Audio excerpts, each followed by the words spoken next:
15 साल का सपना गोयनका जी का 15 महीने नहीं चल पाया और भैंस क्या चेन्नई को पीछे छोड़ना था। मुंबई को ट्रॉफी में भी 5 ट्रॉफी भी नहीं आई। वैसे भी ना दुनिया में रोटी नहीं मिलती, रोटी नहीं मिलती, लंगोटी नहीं मिलती, नाम अपना न बदनाम कर प्यारे। इससे बढ़िया रिप्लेसमेंट हो ही नहीं सकती थी हार्दिक पांड्या की। वो इंजर्ड रहता था तो यार रेड्डी लाए थे, ये करा मैं भी इंजर्ड ही रहता हूँ, कुछ और ले आओ। आ गया सूर्यांश, आ गया भाई लोगों, ये नहीं जाने वाला कहीं। लड़कियां तो वैसे ही बदनाम है भाई। जितना आईपीएल में ये टीमें प्लेयर्स को छोड़ रही हैं या छोड़ देती हैं या कभी किसी को, मतलब समझ रहे हो तुम उस हिसाब से, तो मैं इस बारे में भाई लोगों बिल्कुल यहाँ पे सहमति रखता हूँ उन लड़कों के साथ जिनका ब्रेकअप हो जाता। भाई लगता तो बुरा ही है। तो भाई लोगों पंत जो हैं वो लौट के पंत घर को आए और यार पंत का सब स्वागत कर रहे हैं कि आ गया, ये हो गया। उधर जिंदल साहब भी लगे हुए हैं, वेलकम होम। एलएसजी भी कह रही है शुक्रिया पंत। नहीं, उस शुक्रिया में कहीं ना कहीं साइलेंट है, पीछा छुड़ा लिया है, मतलब उस तरीके से। तो भाई ये है, लेकिन यार कुलदीप के बारे में कोई भी चिंता व्यक्त नहीं कर रहा है। ये थोड़ा सा गड़बड़ लग रहा है भाई लोगों। स्वागत है सभी भाइयों का। वीडियो को लाइक कर लें, चैनल को सब्सक्राइब कर लें, मीटर खींच के रखें, ढील बिल्कुल देनी नहीं है। हो लाल लाल ना पहना कर ए भी बाई, लाल लाल में लाल फूल बन जाता है। काले कपड़ों के अलावा मैं बहुत ज़्यादा कुछ पसंद करता नहीं हूँ भाई लोगों पहनना। ये मैंने भाई लोगों अगले साल के लिए आरसीबी को सपोर्ट करने के लिए मंगवा ली है। पीला भी मंगाने की मैं कोशिश कर रहा हूँ। पीले से याद आया, बाकी सारे मुद्दे मैं बाद में छेड़ूंगा। सारी दुनिया इधर से उधर हो जाएगी, ये भाई कहीं जाएगा कि नहीं जाएगा? अबे चेन्नई वालों, इस फ्लेमिंग का तुम थान ही बनवा के हटोगे क्या? मतलब इसका वो कोई, अरे छुड़वा लो पीछा। पता क्या है ब्रो, हार्दिक कहां जाएगा कहां नहीं जाएगा छोड़। ये कुलदीप इधर आ गया, पंत उधर चला गया, रेड्डी इंजर्ड, फलाना, ये मेरे गिरधारी भाई, बहुत सारी दुनिया में बहुत खबरें हैं। लेकिन तुम्हारी हरकतें देख के ऐसा लग रहा है फिर तुम मुकाबला वही 7वें 8वें 9वें 10वें के लिए लड़ोगे और फिर तुम वही आके कहोगे कि हमने पंजाब को हराना है और पंजाब से भी नहीं जीत पा रहे हो। आईपीएल से पहले तुम्हें लेगेसी खेलना है या उस लेगेसी को एक बार फिर बताना है कि तुम हो? क्योंकि 2023 के बाद भाई लोगों बहुत ज्यादा गड़बड़ चल रही है। देखो कब तक आयुष महात्रे या बाकी लड़कों को ये कह के मतलब ये कह के तुम बचोगे, बड़े बड़े लोग, कि धोनी भैया नहीं था देख लेते तुमको इस बारी। कब तक ये ट्रांजिशन फेज चल रहा है कह के बचोगे? भाई कुछ नया सोच वो चलाओ, मतलब उस हिसाब से थोड़ा सा समझा करो चीज़ों को लेकर। तो भाई लोगों यहाँ मैं अभी सबसे पहले फ्लेमिंग साहब, क्योंकि बड़ी टीम है भाई, बड़ी फ्रेंचाइजी है, इनके बारे में ही एक खबर लेके आया हूँ। वो पहले बतिया लेते हैं भाई लोगों की क्या खबर है, मतलब उस हिसाब से। फ्लेमिंग होनी to continue as CSK head coach. तो भाई लोगों फिर से वही रजिस्टर, फिर से वही बार बार महेंद्र सिंह धोनी के पास जाना और फिर से वहाँ जाके बैठ के वहाँ पे, मतलब सीएसके वालों को खुद गुस्सा आ जाता है। आज तो मेरी बात से ये लोग एग्री नहीं करेंगे। The franchise will conduct a review after the MLC season and take several key decisions but Fleming will stay. मतलब बातें होंगी, चर्चा होंगी, बट फ्लेमिंग वहीं पर रहेंगे। मुझे ऐसा लगता था सबसे पहले फ्लेमिंग को जाना चाहिए और ऋतुराज गायकवाड़ को नंबर 3 आना चाहिए। क्या मैं सही कह रहा हूँ सीएसके वालों? देखो मैं तुम्हारी भलाई चाहता हूँ यार, मुझे खुद बड़ा गंदा लगता भाई साहब जब तुम पंजाब से भी नीचे फिनिश कर रहे हो। यार हमारी तो चलो 5 ट्रॉफी की लेगेसी भी नहीं है, मेरी पहली टीम भी भाई लोगों पंजाब है। और आयुष मात्रे से ओपन कराओ और नंबर 3 पे भाई लोगों उर्विल खिलाओ। फिर इसको कहाँ खिलाओगे गायकवाड़ को? इसकी तो भैंस क्या 3 पे भी जगह नहीं बन रही है। नहीं, मैं थोड़ा यहाँ ठीक कर देता हूँ। अभी रुको जरा, एक बार रुक जाओ। रुक जाओ यार, पहले सीएसके वालों को ठीक कर लेने दो भाई, रुक जाओ। नहीं भाई तू लाइक भी थोड़ी देर में कर लियो, रुक जाओ पहले बतिया लेने दे मेरे को। But Fleming will stay on as coach for another season at least. चलो ठीक है, वो कह रहे हैं जी एक सीजन की और मैया बहनियां करवाएंगे, मतलब उस तरीके से। ओपन करवाओ संजू से और भाई लोगों आयुष महात्रे से, ठीक है। और अगर एक जल्दी विकेट गिर गया तो वहां पे भाई आके उर्विल पटेल को नंबर 3 पे मामला संभाल लेना चाहिए, ठीक है भाई लोगों देखो कब तक ब्रेविस गंदा खेलेगा, वो भी तो अच्छा ही खेलता है भाई लोगों। तो भाई लोगों 4-5 में मुझे लग रहा है ब्रेविस और दुबे जी में से किसी एक को ही आना चाहिए उस हिसाब से। तो दिक्कत परेशानी यहाँ पे ये हो रही है, अभी मुझे कोई ना कोई साबित कर देगा कि ये तो ऋतुराज गायकवाड़ का हेटर है। भाई देख बात सुन, मैं ऋतुराज गायकवाड़ का आशिक हूँ, आशिक, लेकिन मैं उसको टेस्ट क्रिकेट खिलाना चाहता हूँ भाई लोगों। मेरा मकसद ही टेस्ट क्रिकेट खिलाना है उसको। रही बात आईपीएल की, भाई खिला लो, मेरे को कोई दिक्कत नहीं है। भाई मेरा प्लेयर अगर 37 बॉल में 20 खेल जाए, मैं तो भैंस के ऊपर से छलांग लगा दूं, बेड पे खड़े होकर नीचे छलांग लगा दूं, वो वाली बात कर रहा हूं, पूरा सुन लिया करो। तो भाई उस तरीके से कहानी है, संजू सैमसन को कैप्टन बनाओ, लेकिन जब तक भाई लोगों फ्लेमिंग वहाँ रहेंगे तो कुछ नहीं होने वाला है, उस हिसाब से मुझे ऐसा लग रहा है भाई लोगों। तो ये था भाई लोगों, मैं कहीं नहीं जाऊंगा, मैं वहीं रहूंगा, जिसको जाना है चला जाए, कोई दिक्कत परेशानी वाली बात नहीं है। देखिए, हो जाता है बहुत बार, आप चाहते नहीं हो, लेकिन साइंस के तहत कई बार डिसीजन लेना पड़ सकता है। देखिए, मैं बहुत ज़्यादा आहत हूँ। आप लोगों को पहले पता था कि राहुल मेरी फैमिली है, लेकिन अब पंत बच्चा भी मेरी फैमिली ही रहेगा। देखिए, जितना भी मेरा फैमिली है वो सब दूसरी टीमों के लिए खेल रहे हैं, ये एक साइंस है। आपने 27 करोड़, देखिए मुझे बहुत अच्छे से पता था कि जिंदल साहब के पास 27 CR नहीं है।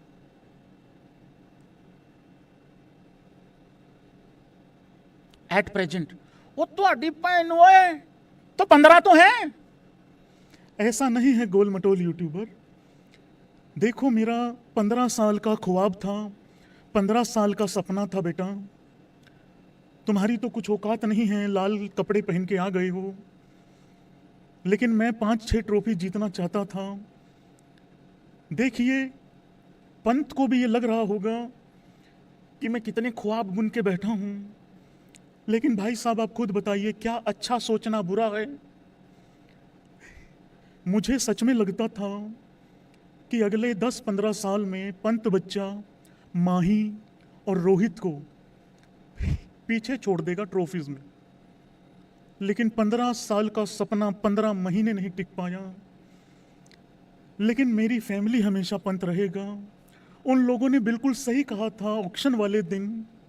किसी ने कहा बटलर ले लो, किसी ने कहा चाहल ले लो, लेकिन किसी ने नहीं कहा कि पंत बच्चे को ले लो। तो कभी कभार सुन भी लेना होता है।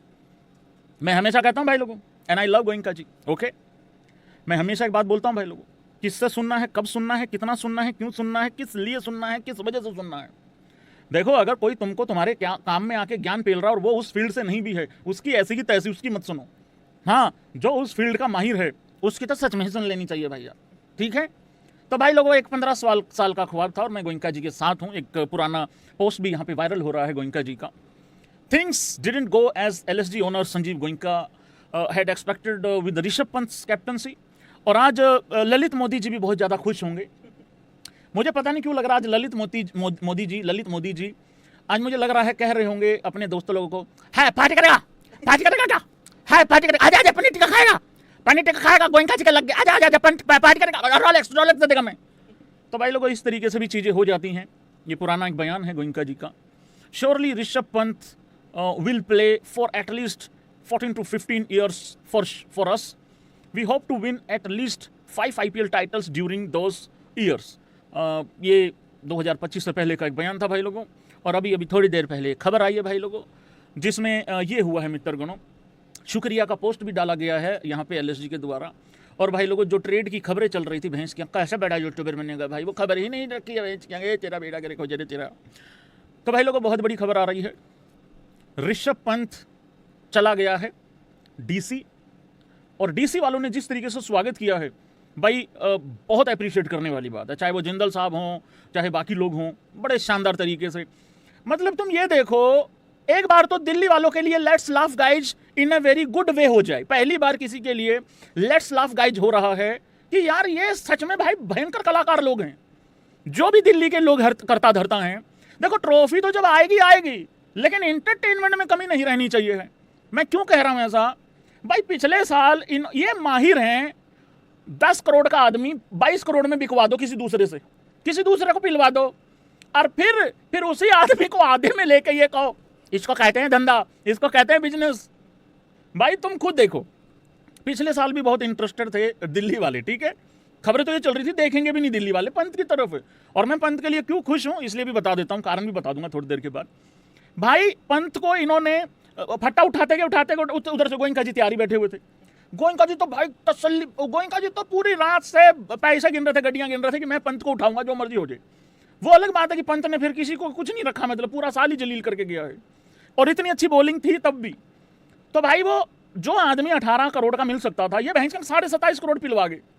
अच्छा, 27.5 करोड़ पिलवा के गोयनका जी को करा के अब 15 में इधर आ गया। अब ये हुआ क्या है मामला, बेसिकली ऋषभ पंत 15 CR में दिल्ली आ गया है और भाई लोगों 13.5 CR में कुलदीप जो है वो चला गया है भाई लोगों LSG। तो ये हुई है कहानी। तो जो जर्सी पंत के पास थी वो अब भाई लोगों कुलदीप पहनेगा, नहीं सेम वाली नहीं पहनेगा, वैसे गागर में सागर भरने वाली बात है, मतलब उस तरीके से। तो ये रहने वाला है हिसाब किताब। अगेन गोयनका जी के चेहरे पे फिर से एक बारी बहुत ही प्यारी स्माइल है। आई होप कि ये प्यारी स्माइल इसी तरीके से बरकरार रहे। और मैंने भाई लोगों गोयनका जी को जब से अपना गुरु माना है, फाइनेंशियल गुरु माना है, लगभग कसम से कह रहा हूँ, पैसे की कमी नहीं है भाई लोग, पैसे की कमी नहीं भाई। यहाँ दोपहर को 20 का नोट रख के सोया था वो भाई लोगों। आप लोगों को गुरु बनाना नहीं आता ना, प्रॉब्लम ये है। मोटिवेशन तो लेते हो तुम लोग, 20 का नोट रखा हुआ था भाई यहाँ। भाई तूने देखा ना, 100 रुपया हुआ मिला भाई लोगों, 100 रुपया हुआ मिला उसका। तो गोयनका जी की मैं जर्नी से बहुत ज़्यादा, उनकी जीवनी से बहुत ज़्यादा प्रभावित हूँ और मैंने उनको अपना गुरु मान लिया है। और मैं जिसको जो मान लेता हूँ, मैं जब पीछे पड़ जाता हूँ तो फिर पड़ जाता हूँ भाई लोग।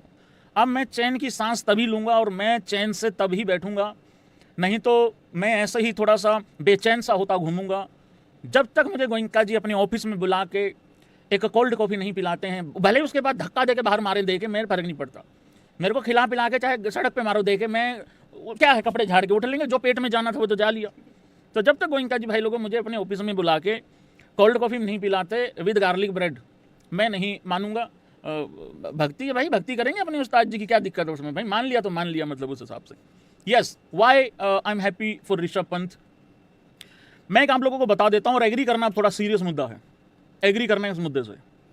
ये ऋषभ पंत का लाइफ का सबसे बड़ा टर्निंग पॉइंट होने वाला है। अगर अब नहीं तो वो दिन भी दूर नहीं है जब IPL में भाई लोगों अनसोल्ड भी हो सकता है। मैं क्यों कह रहा हूं ऐसा कि ये लाइफ का टर्निंग पॉइंट होगा 2027 IPL। अगर अगर अगर युवराज सिंह भाई एज कोच वहां आ जाते हैं, जो कि चर्चा चल रही है, बातचीत चल रही है, हमने उस दिन जिक्र किया था ये सारी चीज़ों को लेके, इस ट्रेड पे बात करी थी और युवराज सिंह पे बात करी थी। अगर यूवी वहां भाई आ गया और उसके बाद भी अगर ऋषभ पंत के अंदर वो डाउट रहा ना, कंफ्यूजन रही, मुझे तो ऐसा लगता है टैलेंट की कमी नहीं है, स्किल की कमी नहीं है, मुझे कहीं ना कहीं ऐसा लगता है ऋषभ पंत डबल माइंडेड रहता है भाई जब भी IPL में बल्लेबाजी करता है। कौन कौन भाई सहमति रखता है, जरा ऐसे कर दो।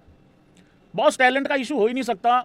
जो आदमी 2018-19 में जिस तरीके से भुवी को खेल सकता है यार, वो बंदा कुछ भी कर सकता है। जिस तरीके से वो टेस्ट में डोमिनेट करता है वो कुछ भी कर सकता है भाई। उसके लिए ये फॉर्मेट कुछ नहीं होना चाहिए, मतलब जो सबसे डिफिकल्ट फॉर्मेट है उसको मजाक बना देता है वो, और जो शायद इजी होना चाहिए था उसके हिसाब से उसमें डबल माइंडेड रहता है, मुझे तो ऐसा लगता है।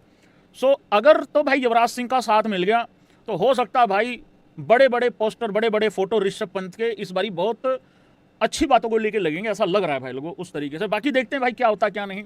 देखो कुछ भी प्रेडिक्ट करना मुश्किल है, लेकिन एक चीज़ भाई लोगों मुझे लग रहा है कि शायद तय ही है, CSK आखिरी में रहेगी। एक भाई कह रहा है भैया डबल माइंडेड मीन्स दोहरा मापदंड नहीं, इसमें दोहरा दिमाग होता है कहीं बार। मैं बताता हूँ, कैसे एग्जाम्पल दे दूँ? I am very famous bro in example देंगे, दे दूँ एक एग्जाम्पल। चलो तुम जो जो अभी खा पी रहे हो वो टेक लो, एक बारी टी टेक लो, चाय टेक लो, कॉफ़ी पानी जो भी टेकना है टेक लो, रोटी वगैरह सब टेक लो, कोई दिक्कत नहीं है। मैं बताता हूँ डबल माइंडेड क्या होता है। एग्जाम्पल बहुत हटके है इसका, इस खबर से कोई लेना देना नहीं है।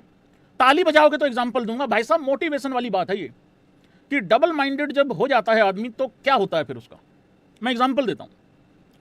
आप लोग कभी ट्रैवल करते हो, सड़क से ट्रैवल करते हो, मतलब किसी हाईवे से ट्रैवल कर रहे हो, किसी नॉर्मल जो लोकल सड़क होती हैं उनसे ट्रैवल कर रहे हो, तुम लोगों को सड़क पे ज़्यादा बार दुर्घटना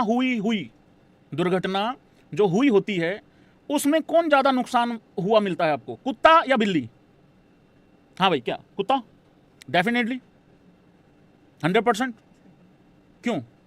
बताता हूं क्या फ़र्क है। बिल्ली का पता क्या नेचर होता है? बिल्ली का क्या नेचर होता है? बिल्ली या तो इंतजार करेगी, कॉर्नर पे इंतजार करेगी, या फिर फट से निकल जाएगी, या तो वहीं इंतजार करेगी या फट से निकल जाएगी। कुत्ते का क्या नेचर होता है बताता हूं मैं। वो इंतजार नहीं करता उधर, वो क्या करेगा, भागेगा पहले और सड़क के बीच में आके सोचेगा जाऊं कि ना जाऊं, जाऊं कि ना जाऊं, जाऊं, इतनी देर में ले जाता है कोई उसको। मेरे साथ खुद ऐसा ही हुआ था एक बार। अल्टो गाड़ी थी मेरे पास, मेरा पूरा आगे से गाड़ी ब्रेक हो गया था, मतलब उस हिसाब से। तो ये एग्जाम्पल है, और ये एग्जाम्पल इस वजह से है कि लाइफ में डबल माइंडेड नहीं रहना है।